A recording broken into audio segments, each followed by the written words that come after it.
एक एंजाइम, एक जीन, एक उपापचयी अभिक्रिया, यह अवधारणा क्या है, इसके विषय में हम समझते हैं कि यह अवधारणा क्या है। काफी इंपॉर्टेंट है। एक एंजाइम, एक जीन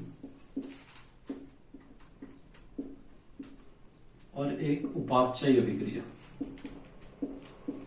एक उपापचयी अभिक्रिया किसने ये दी है, ऐसा ऑब्जेक्टिव क्वेश्चन बनता है। क्या ये थ्योरी है, इसको भी हम समझते हैं। एक जीन, एक एंजाइम, एक उपापचयी अभिक्रिया, ये जो पूरी संकल्पना है ये 1945 में दी गई। 1945 में यह अवधारणा दी गई थी, 1945 में। और ये अवधारणा जो दी थी ये दो लोगों ने मिलकर दी थी। इन दोनों के बारे में ऑब्जेक्टिव क्वेश्चन में बन जाता है कि अवधारणा किसकी है। इसमें पहले व्यक्ति जो थे इनका नाम था जॉर्ज बीडल, और दूसरे जो थे वो थे एडवर्ड टैटम। जॉर्ज बीडल और एडवर्ड टैटम ने ये थ्योरी दी। अब ये थ्योरी क्या बताती है, इस थ्योरी को समझने के लिए हमें एक बात समझनी होगी। जो इस थ्योरी से पहले एक मत था जिसे हम कहते थे एंजाइम मत,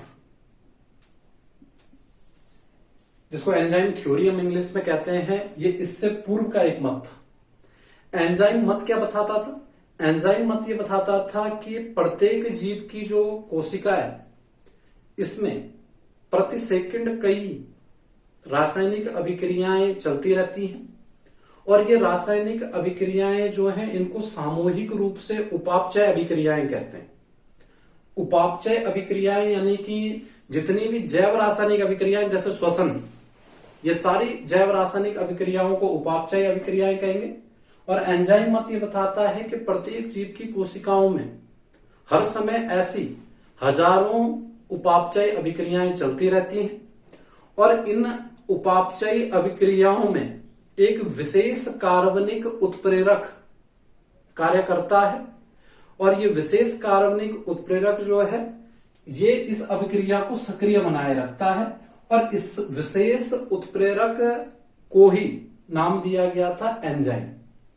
तो एंजाइम मत में केवल इतनी सी बात थी कि एंजाइम मत के अंतर्गत इतनी बात बताई गई थी कि प्रत्येक जीवधारी में कोशिका में विभिन्न उपापचय क्रियाएं चलती रहती हैं, और इनमें एक कार्बनिक उत्प्रेरक का कार्य जो करता है वो एंजाइम करता है।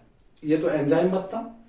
जॉर्ज बीडल और एडवर्ड टैटम ने इस एंजाइम मत को विस्तृत रूप से इसमें कुछ बातें जोड़ी और विस्तृत रूप से बताया।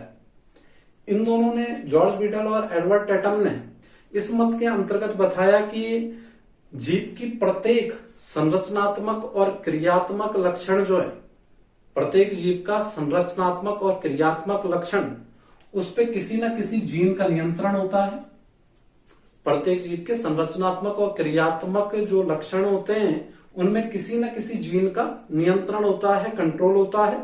दूसरी बात इन्होंने ये बताई कि ऐसा नियंत्रण क्यों होता है, क्योंकि प्रत्येक जीव की जैव रासायनिक अभिक्रिया यानी उपापचयी अभिक्रिया पे किसी न किसी एंजाइम का नियंत्रण होता है, और प्रत्येक एंजाइम के संश्लेषण पे किसी न किसी जीन का नियंत्रण होता है।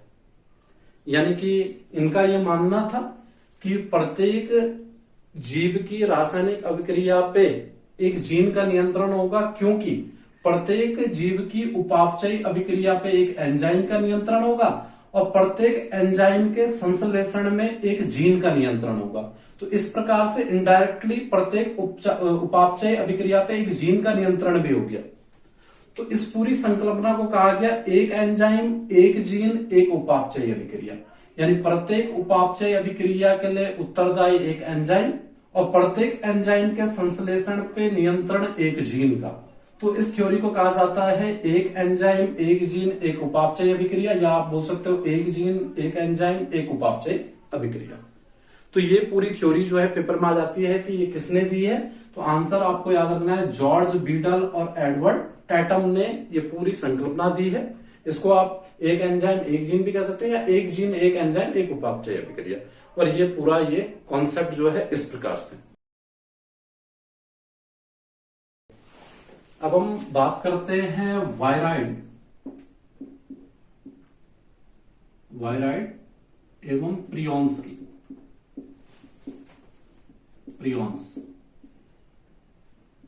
वायराइड और प्रियॉन्स क्या चीजें।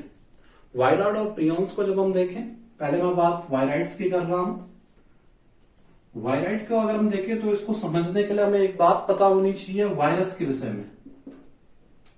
वायरस जिसे कि विषाणु हम कहते हैं, वायरस की जो संरचना होती है, वायरस की संरचना में क्या होता है, एक तो न्यूक्लियोटाइड होता है।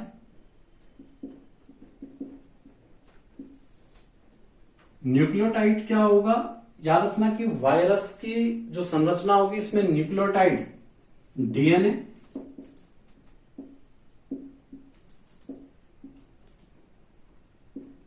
या आरएनए।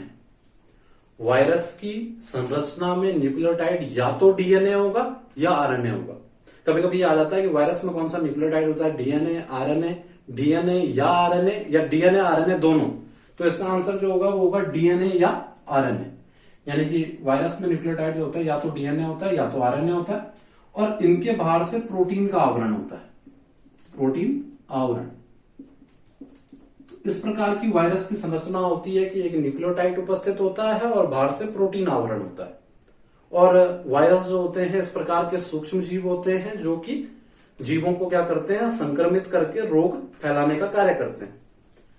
अब वायराइड क्या है, शुरुआत में यह माना जाता था कि जब वायरस की खोज हुई, वायरस की खोज आपको पता है कि इवानोव्स्की ने की थी, तब यह पता लगा कि ऐसे कुछ सूक्ष्म जीव हैं जो कि रोग फैलाने का काम करते हैं, उन्हें वायरस नाम दिया गया और उनकी संरचना पे इस प्रकार से अध्ययन कर दिया गया। बाद में यह पता लगा कि कुछ और सूक्ष्म जीव ऐसे भी हैं, कुछ सूक्ष्म कण ऐसे भी हैं जिनकी संरचना इस प्रकार से है कि इनमें आरएनए के खंड है, यानी न्यूक्लियोटाइड है, लेकिन प्रोटीन आवरण जो होता है वायरस में वो अनुपस्थित है।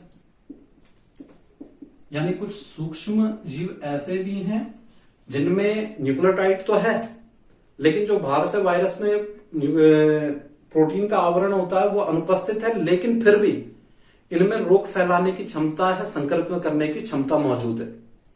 और इस प्रकार के जो ये सूक्ष्म कण थे इन्हें नाम दिया गया वायराइड्स। इन्हें नाम क्या दिया गया, वायराइड।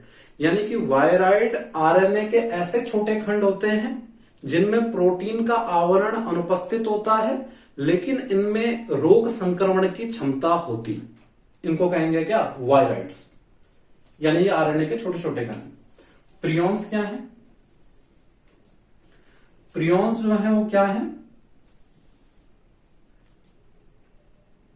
प्रियॉन्स को अगर हम देखें तो इसमें प्रोटीन का आवरण होता है,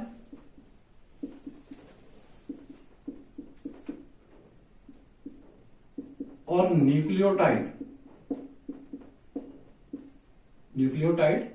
अनुपस्थित होता है।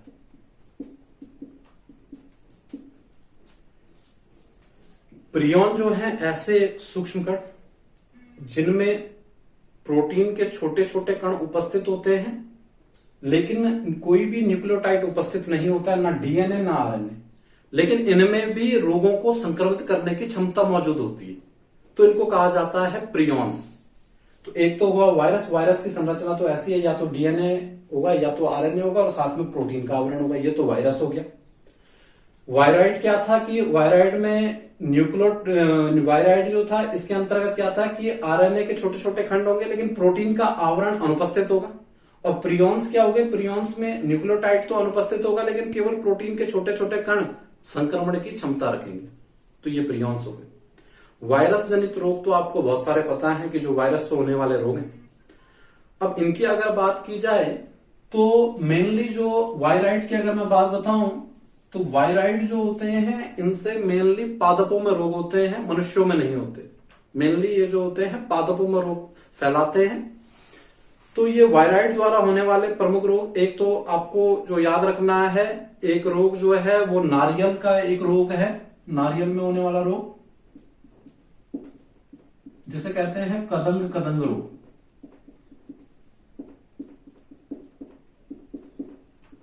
नारियल का कदंग कदंग रोग किसके कारण होता है? वायराइड के कारण होता है। एक क्वेश्चन तो ये हो गया। और एक आलू में जिसे कहते हैं हम तरकुकंद, आलू का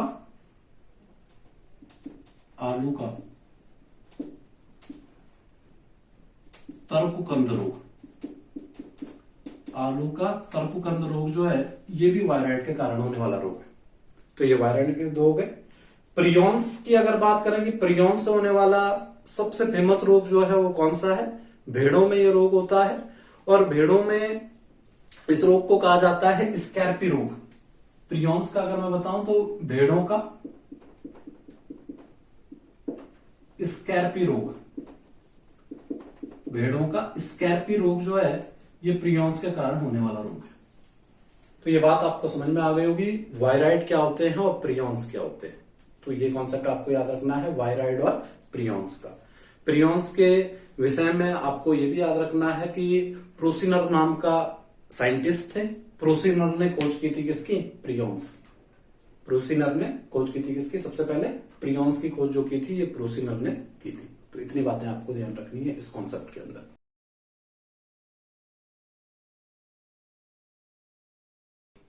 अगले कॉन्सेप्ट में हम बात करते हैं एक्यूपंक्चर एवं एक्यूप्रेशर की। यानी एक्यूपंक्चर क्या होता है और एक्यूप्रेशर क्या होता है, इन दोनों की हम बात करते हैं। पहली बात मैं बता दूं कि एक्यूपंक्चर और एक्यूप्रेशर दोनों ही चिकित्सा पद्धतियां हैं।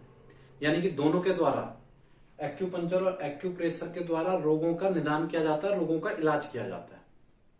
तो रोग से संबंधित हो गई, चिकित्सा पद्धति हो गई। अब दोनों के विषय में, दोनों में अंतर क्या हुआ? फिर एक्यूपंक्चर के विषय में अगर मैं बात करूं, एक्यूपंक्चर एक प्राचीन चीनी यानी चाइना की प्राचीन चीनी चिकित्सा पद्धति है एक्यूपंक्चर, जिसमें होता क्या है कि रोगी के शरीर में विभिन्न जगहों पर सुइयां चुबा के शरीर को चेतना शून्य करके रोगी का उपचार किया जाता है। तो ये तो हुआ एक्यूपंक्चर।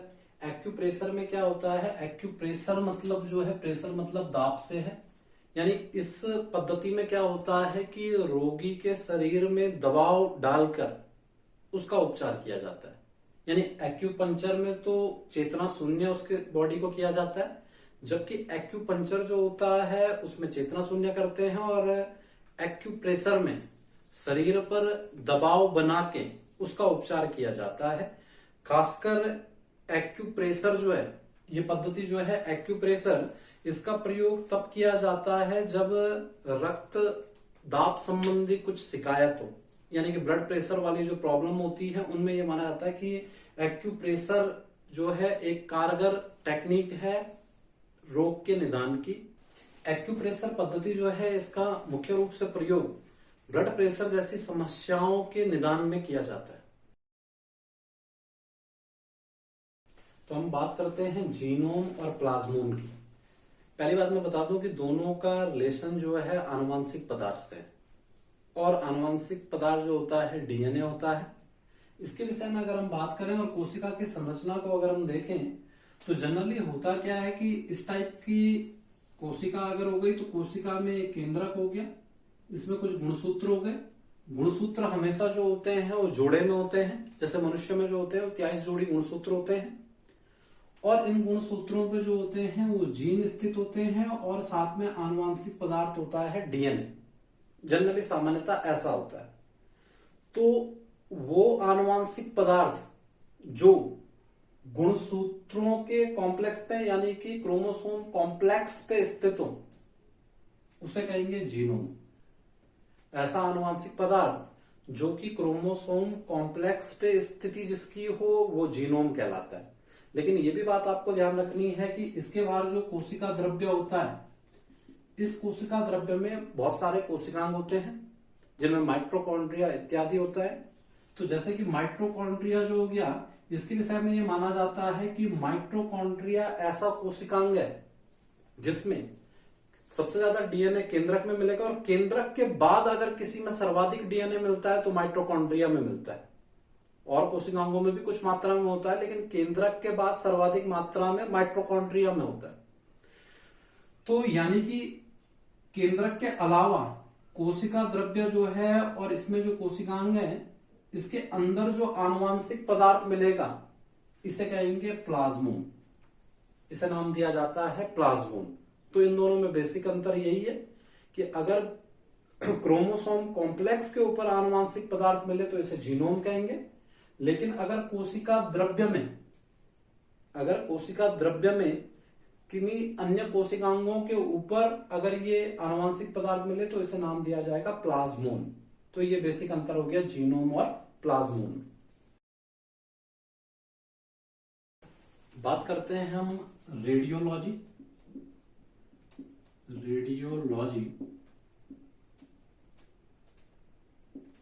और रेडियोथेरेपी भी।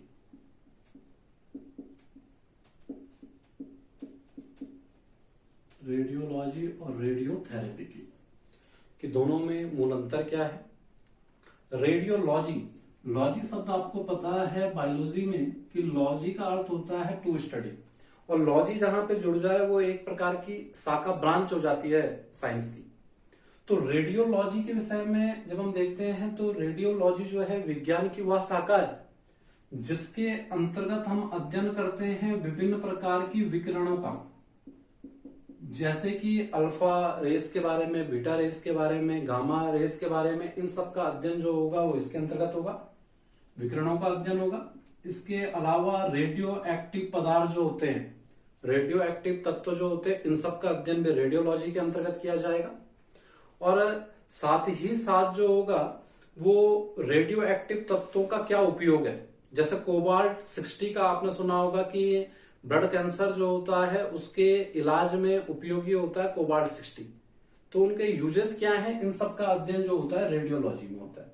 यानी रेडियोलॉजी जो हो गई ये विज्ञान की अपने आप में एक शाखा हो गई जिसके अंतर्गत क्या क्या अध्ययन करना है, विभिन्न प्रकार की विकिरणों का, यानी कि जो अल्फा बीटा गामा रेज हैं आदि, इनका अध्ययन करना है। दूसरा क्या अध्ययन करना है हमें, विभिन्न रेडियो एक्टिव पदार्थों का अध्ययन करना है और उनके उपयोगों का अध्ययन करना है। तो ये तो रेडियोलॉजी कहलाएगा। लॉजी मतलब क्या हो गया, टू स्टडी, एक शाखा होगी। रेडियोथेरेपी क्या है, रेडियोथेरेपी रेडियोलॉजी के अंतर्गत एक ब्रांच है, यानी ये इसका एक हिस्सा है। केवल रेडियोथेरेपी जो है वो रेडियोलॉजी का केवल क्या है, एक हिस्सा है, जिसमें केवल ये अध्ययन किया जाता है कि विभिन्न जो विकिरण है इनके प्रयोग से, यानी अल्फा बीटा गामा, इनके प्रयोग से रोगों का निदान किस प्रकार किया जाए, इसका अध्ययन रेडियोथेरेपी में होता है। यानी रेडियोथेरेपी के जो है इसका जो दायरा है वो सूक्ष्म है, इसमें केवल रोगों के निदान की बात हो रही है। जबकि रेडियोलॉजी के अंदर विकिरणों का अध्ययन भी हो रहा है, रेडियो एक्टिव तत्वों का भी हो रहा है और उनके प्रभावों का भी अध्ययन किया जा रहा है। जबकि रेडियोथेरेपी केवल इसकी एक शाखा के रूप में दिख रही है, जिसमें कि केवल और केवल रोगों के निदान की बात हो रही है कि उन किरणों का प्रयोग करके हम किस प्रकार से रोगों का निदान कर सकते हैं, इसे कहेंगे रेडियोथेरेपी।